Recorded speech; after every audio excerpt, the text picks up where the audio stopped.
சரி, நம்ம இப்போ என்ன பார்க்க போகிறோம் அப்படின்னா, Bangalore express highway versus GST road highway எது பெஸ்ட்டு அப்படின்னு பார்க்க போகிறோம். ஏன்னா இது ஒரு கொஸ்டின் கேட்டிருந்தாரு, சார் இந்த ஹைவே பெஸ்ட்டுன்றீங்க, அந்த ஹைவே பெஸ்ட்டுன்றீங்க, ஆனால் எது ப்ராப்பராக பெஸ்ட்டாக இருக்கும், யார் யாருக்கெல்லாம் இது பெஸ்ட்டாக இருக்கும் அப்படின்னு சொல்லி இந்த வீடியோவில் பார்க்கலாம். சரி, ஃபஸ்ட்டு வந்து பெங்களூர் ஹைவேவோட எக்ஸ்பிரஸ் க்ரோத் எப்படிலாம் இருக்குது அப்படிங்கிறத ஒரு பார்த்துருவோம். அதில் location and connectivity, Chennai to Bangalore NH48 road. So இது என்னென்ன ஏரியாவை கனெக்ட் பண்ணுது அப்படின்னா, ஸ்ரீபெரும்புதூர், ஒரக்கடம், காஞ்சிபுரம், இந்த சைட்ஸ் எல்லாத்தையுமே கனெக்ட் பண்ணுது. Easy connect to Chennai airport வேறு, அப்கமிங் கிரீன்ஃபீல்டு ஏர்போர்ட் வேறு இந்த சைடு தான் வரப்போகுது. அப்படிங்கிறதுனால க்ரோத் வந்து கண்டிப்பாக ஸ்டேபிளைஸ்டாக அண்ட் ப்ராப்பராக இருக்கும் அப்படிங்கிறது யாரும் சொல்ல தேவையில்லை. சரி, இந்த இடத்தோட இண்டஸ்ட்ரியல் க்ரோத் எப்படிலாம் இருக்குது அப்படின்னா, இது ஆல்ரெடி இண்டஸ்ட்ரியல் க்ரோத் ஏரியா தான். அதில் மேஜர் இண்டஸ்ட்ரீஸ் என்னென்ன அப்படின்னா, அதுவும் ஸ்ரீபெரும்புதூர், ஒரக்கடமில் ஹுண்டாய், நிசான், டெல்,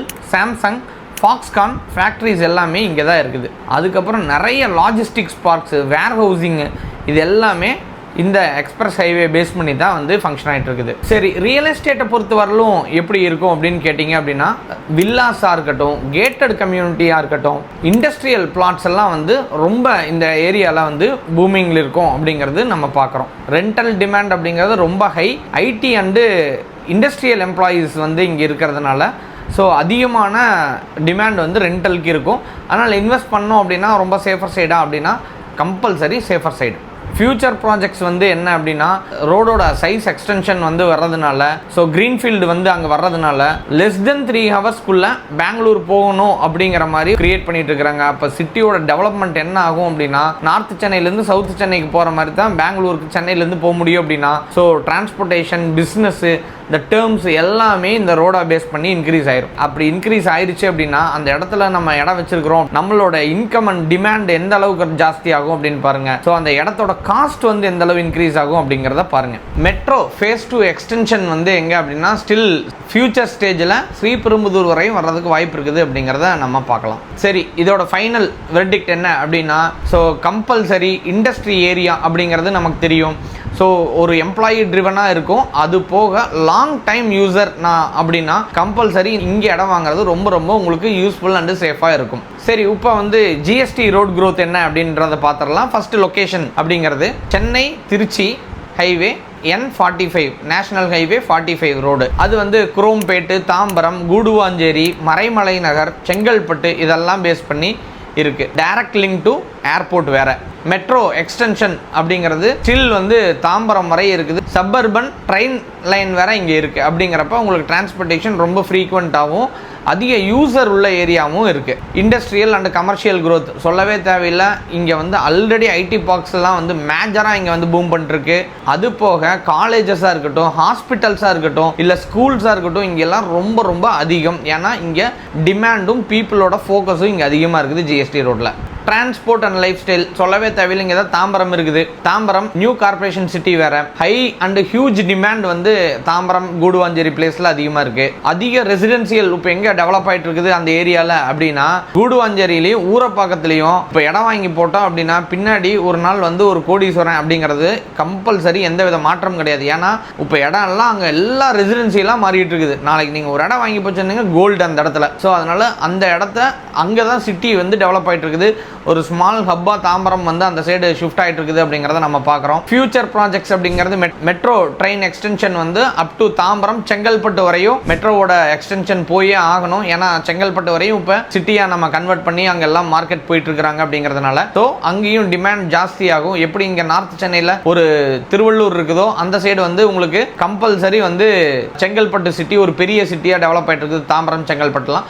அப்போ மெட்ரோவோட எக்ஸ்டென்ஷன் ஃபேஸ் 3ல அங்கெல்லாம் வரப்போகுது அப்படிங்கிறது எல்லாத்துக்குமே தெரிஞ்ச விஷயமா இருக்குது. அதுக்கப்புறம் அவுட்டர் ரிங் ரோடோட கனெக்டிவிட்டி வேறு வேல்யூ வந்து ஜாஸ்தி பண்ணிக்கிட்டே இருக்கும். ஸோ அப்போ ஒரு ஷார்ட் டைம் ஒரு வெர்டிக்டாக நம்ம ஷார்ட் டைமாக என்னன்னு பார்த்தோம் அப்படின்னா, நமக்கு கம்பல்சரி ஒரு ஷார்ட் டைம் பெனிஃபிட் தரணும் அப்படின்னா அது வந்து நம்ம ஜிஎஸ்டி ரோடு தான். ஸோ யார் யாருக்கெல்லாம் அது யூஸ்ஃபுல்லாக இருக்கும் அப்படின்னா, perfect for families, NRI buyers, so IT driven பீப்புளாக இருந்தோம் அப்படின்னா நம்ம அதுக்கெல்லாம் வந்து ஜிஎஸ்டி ரோட்டில் இருக்கிற ப்ராப்பர்ட்டிஸ் தான் even more best properties. So ஒரு இன்வெஸ்ட்மெண்ட் பெர்ஸ்பெக்டிவில் பார்க்கும்போது ஜிஎஸ்டி ரோடு அப்படிங்கிறது ஷார்ட் அண்ட் மிட் டைமில் நமக்கு ரிட்டர்ன்ஸ் வந்து இருக்கும். ஸோ நம்ம பெங்களூர் எக்ஸ்பிரஸ் ஹைவே பொறுத்தவரையிலும் லாங் டைம் ரிட்டர்ன்ஸ். இப்போ நான் வந்து ஒரு 10 வருஷம் என்னால் வெயிட் பண்ண முடியும் அப்படின்னா கம்பல்சரி ஒரு லாங் டைமில் ஒரு பெரிய பெனிஃபிட் கிடைக்குமா அப்படின்னா ரொம்ப பெரிய பெனிஃபிட்டாகவே கிடைக்கும். ஸோ ஆனால் அதுக்கு நம்ம வெயிட்டிங் பண்ண வேண்டியதுதான் ஜாஸ்தி. இப்போ இதில் இன்வெஸ்ட்மெண்ட் அப்படிங்கிறத பொறுத்தவரையிலும் உங்களோட பட்ஜெட்டும் உங்களோட பர்பஸும் தான் இந்த இடத்துல மேட்டர். அப்போ நம்ம வந்து பர்பஸோ பட்ஜெட்டோ இல்லாமல் எது பெஸ்ட்டுன்னு கேட்டுகிட்டே இருந்தோம் அப்படின்னா நம்ம கடைசி வரை கேட்டுகிட்டே தான் இருப்போம். என் கையில் ஒரு 15 லட்ச ரூபா இருக்குது, மேற்கொண்டு நான் லோனுக்கு ஒரு 15 லட்ச ரூபாயோ 20 லட்ச ரூபாயோ போகிறேன், இல்லாட்டி இருக்கிற 5 லட்ச ரூபாயில் நான் என்ன பண்ணலாம், இந்த மாதிரி நம்ம வந்து முடிவெடுத்தோம் அப்படின்னா மட்டும்தான் நம்மளால் பார்க்க முடியும். லேண்டை பார்த்துக்கிட்டே இருந்தோம்னா ஒவ்வொரு லேண்டுக்கும் ஒவ்வொரு அழகு இருக்குது, நீங்கள் பார்த்துக்கிட்டே தான் இருப்பீங்களே ஒழிய ஃபைனலைஸ் பண்ணவே முடியாது. ஸோ அப்போ எந்த இடத்துல ப்ராப்பராக இருக்குது, இந்த இடத்துல இன்வெஸ்ட்மெண்ட்டுக்காக நம்ம பண்ணுறோம், நம்ம பார்த்துக்கிறக்கு ஆள் இருக்கிறாங்களா, எல்லாமே இருக்குதா, நமக்கு ஃபெசிலிட்டிஸ்லாம் எல்லா ஃபெசிலிட்டிஸும் இந்த இடத்துல இருக்குதான்னு நீங்கள் நெட்லேயே செக் பண்ணிக்க முடியும். அப்போ எல்லா ஃபெசிலிட்டிஸும் உங்களுக்கு ஓவர் தி ஃபோன் கையில் இருக்கும்போது நீங்கள் இன்னும் தேடிக்கிட்டே இருக்கிறேன் அப்படின்னா நல்ல ப்ராப்பர்ட்டி அப்படிங்கிறது எல்லாமே நல்ல ப்ராப்பர்ட்டி தான் நான் சொல்கிறேன். அதில் ஃப்ளட் ஜோன்ஸ் இருக்குதா இல்லை லீகலாக ரிஸ்க் இருக்குதான்னு பார்க்க வேண்டியது மட்டும்தான் உங்களோட வேலை. இப்போ நிறைய பேர் ஃபோன் பண்ணி நான் இந்த இடத்துல வாங்கினா நல்லதா அந்த இடத்துல வாங்கினதா, அது ரொம்ப நியர்பையில் இருக்கிற பிளேஸ் கேட்டிங்கன்னா சொல்கிறதுக்கு ஈஸியாக இருக்கும். ஆனால் நீங்கள் நார்த்து சென்னையா சவுத்து சென்னையான்னு கேட்கும்போது நீங்கள் எந்த ஏரியாவில் வசிக்கிறீங்க, இப்போ உங்களுக்கு நியர்பையில் எது இருக்குது, உங்களால் அடிக்கடி போய் பார்க்கணுன்னு நினைக்கிறீங்களா, இல்லை உங்களோட பிளான் வந்து பட்ஜெட்டு அதாவது இன்வெஸ்ட்மெண்ட்டா, இல்லை உடனே நீங்கள் ஒரு வருஷத்தில் கட்ட போகிறீங்களா, இந்த மாதிரி நிறைய வேரியேஷன்ஸில் தான் உங்களுக்கு சொல்லவே முடியும். எடுத்தோம் கவுத்தோன்னு இந்த இடத்துல வாங்குங்க அந்த இடத்துல வாங்குங்க அப்படின்னு சொல்ல முடியாது. ஃபஸ்ட்டு உங்களோட என்ன தேவை, உங்களோட பட்ஜெட் என்ன கையில் இருக்குது, லோனுக்கு போகிறீங்களா, லோன் வந்து உங்களால் ப்ராப்பராக இந்த அளவுக்கு எடுத்துகிட்டு போக முடியுமா, லோனே கட்டுனீங்க அதிகமான லோன் கட்டி நான் 5 லட்ச ரூபா வச்சுருக்கேங்க ஆனால் ப்ராப்பர்ட்டி 45 லட்ச ரூபா மீதி 40 லட்ச ரூபா நான் லோன் போடுற பெஸ்ட்டாக அப்படின்னு கேட்டால் கண்டிப்பாக வாங்காதீங்கன்னு சொல்லுவேன். ஏன்னா நீங்கள் இன்வெஸ்ட்மெண்ட்டுக்குன்னு வாங்குறது ஃபுல்லாக நீங்கள் பேங்க்கில் லோனாக கட்டிகிட்டு இருப்பீங்க, அது வாங்கி உங்களுக்கு என்ன பிரயோஜனம் இருக்குது. ஸோ இன்வெஸ்ட்மெண்ட் அப்படிங்கிறது கையில் சேகரித்த பணத்தை கரெக்டாக முதலீடு பண்ணி எடுக்கிறது தான் இன்வெஸ்ட்மெண்ட். ஸோ அப்போ போய் பேங்க் லோனில் மாட்டிக்கிட்டேன், திடீர்னு எனக்கு வேலை போச்சு, இல்லை தொழில் சரியாக அமையலை, அப்போ நான் இதை விற்று தான் இது பண்ணணும் அப்படிங்கிறப்ப நீங்கள் கேட்குற விலைக்கு தள்ளி விடுற மாதிரி ஆகி போயிடும். அப்போ நீங்கள் தயவு செஞ்சு இந்த மாதிரி இடங்களில் சிக்காதீங்க. ப்ராப்பராக உங்களோட நோக்கம் என்ன, இந்த ஏரியா பெஸ்ட்டு, நான் இந்த இடத்துல வாங்கினா எனக்கு 5x growth இருக்குமா, இடத்த வாங்குங்க. இல்லையா இந்த இடத்துல வாங்கினா உடனே நான் வீடு கட்டி ரெண்டல் டிமாண்டை வந்து இன்க்ரீஸ் பண்ணி பேசிவ் இன்கம் ரைஸ் பண்ணிக்க முடியுமா, ஓகேன்னு தோணுச்சுன்னா அந்த இடத்துல பண்ணுங்கள். ஸோ அதை விட்டுட்டு எது பெஸ்ட்டுன்னு மாற்றி யோசிச்சுக்கிட்டே இருந்தீங்க அப்படின்னா இது ஒரு நெடுந்தொடர் பயணமாக அமைஞ்சிடும். ஸோ நான் நிறைய விஷயத்தில் சொல்கிறது தான், நமக்கு ஒரு இடத்தையோ ஒரு நிலத்தையோ வாங்கணும் அப்படின்னு நினச்சா கண்டிப்பாக பணம் மட்டும் இருந்துமா போதுமா அப்படின்னா கண்டிப்பாக கிடையாதுங்க. அதுக்கான அறிவும் தேவை. அந்த அறிவை இந்த லேண்ட் டீல்ஸ் சேனல் வாயிலாக நாங்கள் கொட்டி கொடுத்துக்கிட்டு இருக்கிறோம். தாராளமாக இது போக வேறு ஏதாவது தேவை இருந்துச்சுன்னா கண்டிப்பாக எங்களுக்கு இந்த வீடியோவில் கமெண்ட்டில் கேளுங்க. இந்த வீடியோ நல்லா இருந்ததுனால ஒரு அப்ரிஷியேஷன் கொடுங்க.